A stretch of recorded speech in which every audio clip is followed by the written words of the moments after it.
Well, it has been quite the nice day to do last-minute shopping here in the Coastal Empire and Low Country. Highs reach the 60s now, looking at 56 degrees. Light winds out of the east and southeast coming off the water, but those winds will back off pretty quickly as we get into the night.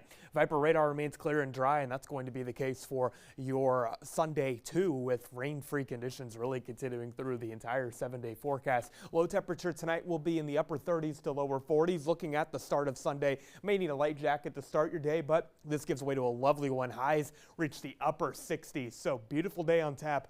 This is all out ahead of a cold front, but something that needs to be known is the winter solstice is officially tomorrow. It's at 10:03 a.m. and what that denotes is when the Earth is tilted farthest away relative to the northern hemisphere from the sun's direct rays. That tilt is what gives us seasons, and at the winter solstice, the northern hemisphere receives the most indirect rays. It is going to be our longest night and shortest day as well. So we do have that to look forward to, at least in terms of really feeling the true holiday season. Average high temperature for tomorrow is 63 degrees. Will be just a bit warmer than that. Mornings usually are chilly. By the end of the astronomical season, March 20th, highs get back into the 70s. So we are in the coldest time of year now, but at least not too bad for the upcoming week.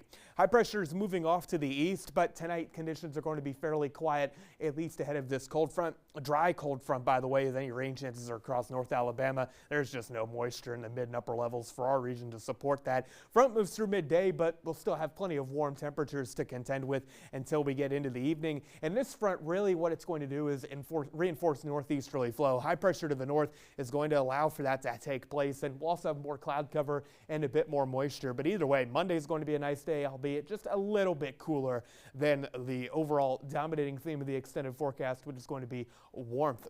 More cloud cover Tuesday, but it will be a slightly warmer day compared to your Monday. So next few mornings are going to be chilly, especially tomorrow morning. Inland spots may find some frost. Otherwise, a slow morning trend as we get towards Christmas Eve and Christmas Day, with mornings in the 40s and 50s. Afternoon highs are even going to be quite nice. And again, Monday, high temperature just below 60 degrees. But look, 70s are back, and that's even beyond the Christmas holiday itself. So for tonight, some clouds do move in. Light winds, inland spots are going to likely be several degrees cooler than right at the coast. But either way, not a bad one at all. Winter officially begins for us on Sunday, but it will still feel quite like fall, at least in terms of highs in the mid and upper 60s. So no complaints, at least in the weather department here. Looking ahead to the forecast on the water, winds will be out of the northwest, developing into more of a northerly component by the end of the day at around 10 knots. 2 to 3 foot seas are anticipated.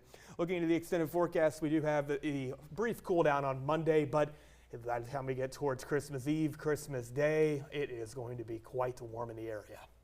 70s for the holidays. Yes. It's like every other Christmas or every other holiday season. I feel like it's cold, and then the next year it's hot, and the next year it's cold. You can never figure it out. It's just like it's why we like being here, right? Typical Southeast Georgia, South Carolina weather. I personally love Southeast Georgia because of sports and football specifically. We had a lot of good teams going at it today, too, at the start of the college football playoff. We've got first-round highlights. It's not Georgia, though. It's Texas A&M versus Miami. Next to sports.